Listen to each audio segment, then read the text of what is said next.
for the standings, how much does this loss sting?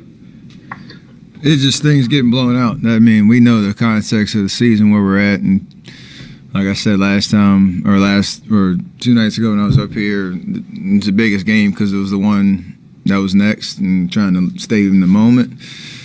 Dropped the ball, didn't play well, got blown out. Didn't really have any life in the first quarter. It's a tough one, you know. Obviously want to play better. Obviously want to be in a situation where you're, competitive and rising to the level of competition, and we didn't do it. Does this feel like a team that has a normal level of late season fatigue, or is it more than normal? It's appropriate. I mean, every team's in the same situation. Same schedule, same protocols, so our experience is no different. Every team has to make the right calls on how to balance everything that's thrown at you in the sports world and be ready to play. So we've had a really good run, as of late, and have found a way to manage that. Tonight was not that type of night, and we have a 4-game road trip to hopefully respond. So that's all we got to do. Hey, Steph. Tomer Barzani with Sports Illustrated. As the leader of this team, what do you tell your guys after a loss like this, looking forward to Thursday's game against the Timberwolves?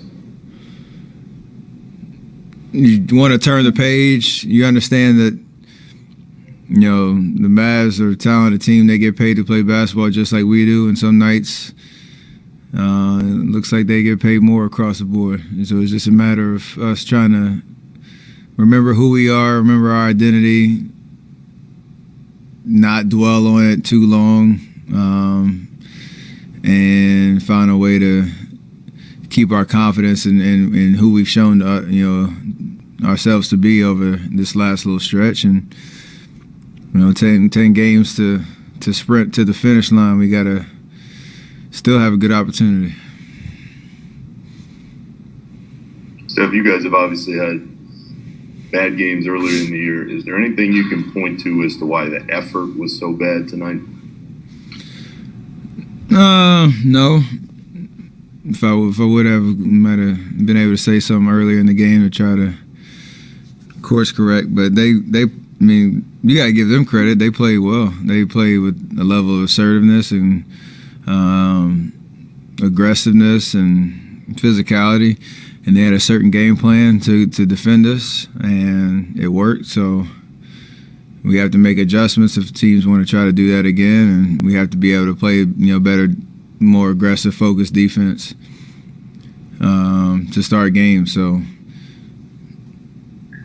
we're a top 10 ranked defense for a reason, and most nights you can rely on that to weather the storm a little bit if offensively you're not getting it going. It was a perfect storm of everything going wrong tonight. I think the final tally on that first half run was 28-0. Have you felt a run? Can you remember a run like that on you in your career? No.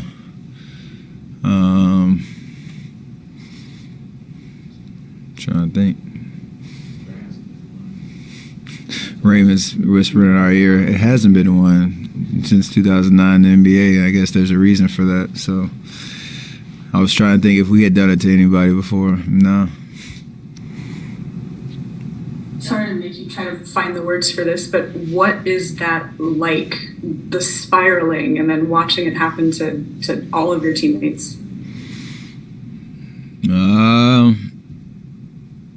It's tough. I think it's not for a lack of. I'll call it effort, even though we I don't know what it looked like on film in terms of how we're flying around, how we were moving, but you obviously are trying everything to stop it, stop the bleeding. But sometimes in games like that, not 28-0, but sometimes you make turnovers that bounce the right way so they get an easy layup, or an offense rebound that goes right to a three-point shooter, or